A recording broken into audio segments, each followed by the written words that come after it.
Hello and welcome to Katrina's Creations. This is episode 377 and I need some of your help.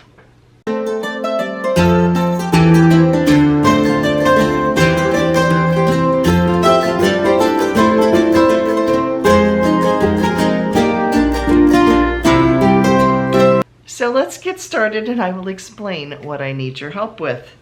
We'll start with my finished objects. Yes, I finished the sweater. Here it is. This is where I was last week. Now, I did change things. I did not follow part of the pattern because somehow I was off on a few things.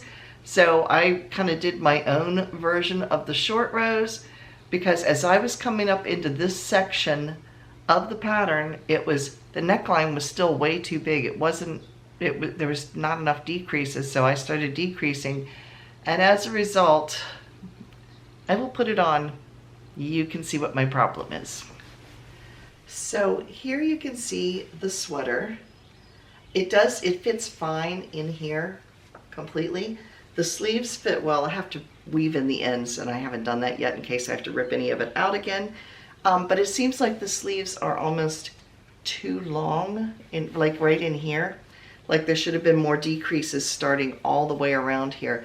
And you can see how big it looks in here. And I've tried to put some decreases in, but you can see where it's just big here and puckery. So I'm not sure what to do. I feel like the sleeves are too long. Like if I have to rip this out, I'm gonna have to rip it out from here, which is incorporating this part of the sleeves, all of this up, and try to figure out how to fix this. And you can see it does it on the back a little bit too, not quite as bad, but mostly on the front.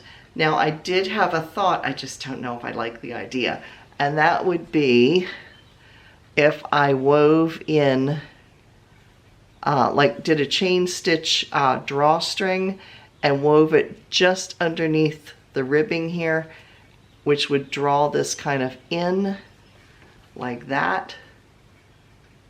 And then put a bow so it'll look like it's supposed to look like this, even though it isn't, but in theory. So that is the option. Otherwise, otherwise I end up ripping it out all the way to here to try to redo it. And at this time of the year, when we've been having 80-degree weather, it's going to go live it would end up living in the tub of shame up in the craft cave until next winter when I get around to working on it, because I don't want to spend too much time on something I'm not going to wear right now. Otherwise, it's very comfortable. Yeah, I like the detailing on the sleeves. And if I didn't say this, I don't think I did. This pattern is called Nightshade by Debbie Mage. Now, this part that is messed up might not be due to the pattern because, like I said, I started doing the short rows, and instead of the short rows falling, we're supposed to shape the neckline. And instead of it shaping the neckline, it was slightly, somehow I got the count off and it was slightly off center. So yeah, like I said, I'm not happy with this. The sweater itself is comfortable, but I'm just not real happy with this area, how it fits. So if you have some ideas of what I can do to salvage this without ripping it out, let me know. So yeah, I need help. So that is finished project number 1.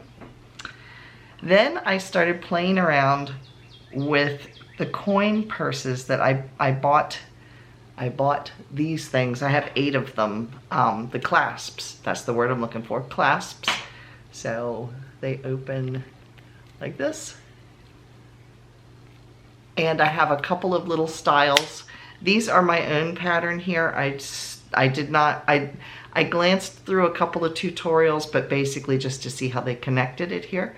So we have this one here, which is totally just circular. And then I have this one. I don't know how well it's gonna show up. This one's sparkly. And this is almost like a little sack. You can maybe see it more once it's open. You can see it's more like a little sack, and then it goes up around here. So it would open up a little wider there. And then I'm working on eyeglass case, eyeglass cases. So I use this clasp, and this will go in like this. And I actually kind of like this style because it really fits nicely up into here. And then I'm making this elongated for eyeglass or sunglass cases. I have a small cell phone, so I actually was able to open this up and I could insert my cell phone this direction, but I think most cell phones would not fit in there because most of them are bigger than mine. So this is going to be a sunglass or eyeglass case. So, and I'm working on the second side of it right here. So that is my crochet projects that I have going on. And then I have one more knitted project that I'm working on. And that is the Afghan that I'm making. It's a commission from a friend. And I actually would have been further along with this. Last week I was right here. So I've gone up about here. Each repeat of the pattern takes you through a diamond. I would have had an extra diamond done, but I got partway through, looked at it, and realized one of my cables was flipping the wrong direction. I made it a front cable instead of a back cable.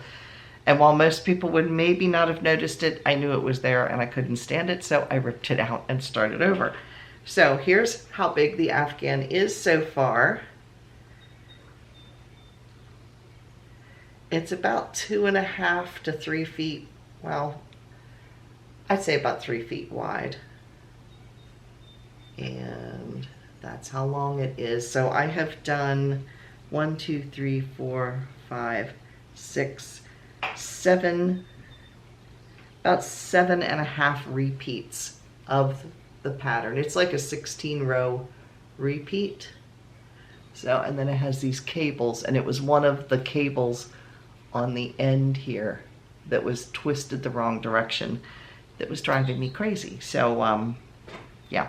I would have been further, but anyway, I am working steadily on that. So that's what I have been working on this week. What have you been working on?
Now in acquisitions, this is yarn I already had, but if you missed yesterday's video on yarn dyeing, you can click the link right here. That was Sue and I were doing some dyeing. Actually, she did the dyeing, I did the filming because she has a master's degree in art, she knows her colors and how things work better, and I was better to watch her do it than me turn out with something the color of mud. So here's one of my skeins of yarn. I have two identical of this. The other one is balled up, ready to go. But I love how my color came out. This is like a deep turquoise kind of color. And then there is bands of light blue in here. And then there's some little bits of white showing in here as well with the yellow. So I look forward to making this. They are two identical skeins, and they will be either, not sure if they're going to turn into socks or fingerless mitts. I'm not sure which I'm going to do with it. So I'm considering this an acquisition because it started out this color. So it's been dyed. And this particular yarn is Knit Picks Imagine, or Imaginate, I think it's Imagination. She was using, I believe it was Knit Picks Stroll. So yes, Knit Picks sells what's called bare yarn, and then there's different yarn bases within that that have different fiber contents and different yarn weights. So that is my acquisition. And like I said, I have two skeins of this so far. So what have I been reading? I started a new book. It's I love books that I can listen to. It is called Torn Asunder. It is a Maine clam bake mystery. The author is Barbara Ross, and I'm a little more than halfway through because I started listening the other night and couldn't stop because it was really good.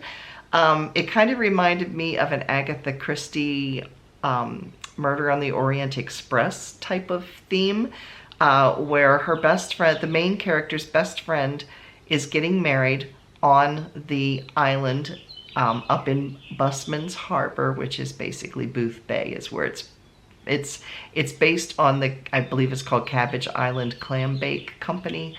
But anyway, this in the book itself, the main character and her family own a clam bake business, and they have a private island with this big house that's been restored, like a gilded mansion type of restoration type of thing. And so the bridal party is there for the wedding rehearsal, and some of the guests are there. And at the wedding rehearsal, a man shows up that nobody knows who he's really connected to, which side of the family or anything. And the next thing you know, he's been killed. He's been poisoned. And so now they are stuck on an island trying to find out who is the murderer. So it's been really good so far, and it's been very fast paced. So I've been enjoying that, and I love to listen to something while I'm knitting or crocheting. I just find that relaxing. So yes, so the book again is called Torn Asunder if you want to check it out. I will put an Amazon link down below in my Amazon shop if you want to go check it out so you can read it or listen to it for yourself. So if you missed last Friday's video, I had a yarn sale, and there are some yarns still left. I did sell about half of them. So if you missed that video and want to check out what I had for sale and see if it's still available, you can click the link right here and that will take you over to it. Today, as you were watching this, Kim and I are over at the Maryland Sheep and Wool Festival. Oh yes. Not that either of us needed yarn at all. We really didn't need yarn. However, it's been several years since I've been down to the Sheep and Wool Festival. So the two of us decided we were going to do it together and make a day out of it. And we are going to take you guys along. So that will be Friday's video this week, will be you and Kim and I over at the Sheep and Wool Festival in Maryland. And I believe it is either the oldest or next to the oldest. There's kind of it's between that and Rhinebeck, which one is the oldest of the Sheep and Wool Festivals. But it is one of the older, if not the oldest, Sheep and Wool Festival in the United States. It's also very large, at least the last time I went to it. It can be a little overwhelming. So anyway, it should be fun. So watch for that on Friday's video. Now it's time for... Now in our Come and Get It section this week, Knit Picks Yarn of the Month for the month of May is Wonder Fluff yarn, and you can get 20% off. All of the links to the sales are down below in the description box. You just click the little bold word more, it'll open up, they're all in there alphabetically. But anyway, they have 20% off of their Wonder Fluff. They also are running, now this ends on Sunday, so it ends tomorrow. They are running their 30% off sock yarn sale. But like I said, it does end tomorrow. So if you're interested, you might want to click on it now. So it's 30% off of their sock yarns.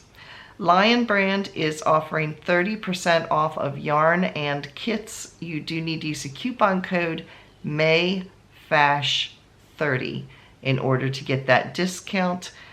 They also have some on their website. They also have some of their newer kits and patterns, things like that, that they have available that are coming out for spring and summer. So that is over at Lion Brand. Lovecrafts has up to 40% off in their clearance section. And Mary Maxim is offering $10 off of any order that is $59 or more. That runs through June 9th. You do need to use a coupon code to get that $10 off of $59 plus. The coupon code is USVIP. So that is Mary Maxim. Then I went to try to look up Annie's Craft Store, and I don't know if their site is just having problems or if they've gone out of business or what happened. I can't get it to go through. It keeps saying that there's an error. So I'm hoping it's just something that's going to be back up and running, because there was no notice of anything, and some of the patterns that I bought through them are actually in my account on their library page, like for my account, which means if I can't access it, I don't have those patterns anymore. So yeah, I don't know what's going on there, so I'm going to keep watching to see what's going on with Annie's Craft Store. Hopefully it's just a computer glitch that they're working on. So that is it for today. Make sure you come back on Friday to see Kim and I at the Maryland Sheep and Wool Festival and enjoy all of the sheepy festivities that will be going on. And thank you for watching. If you haven't already, please click that little red subscribe button down below. And if you click on the bell-shaped icon next to it, you can set your notifications to be notified whenever I post a video. So thanks for watching, and I will see you again on Friday.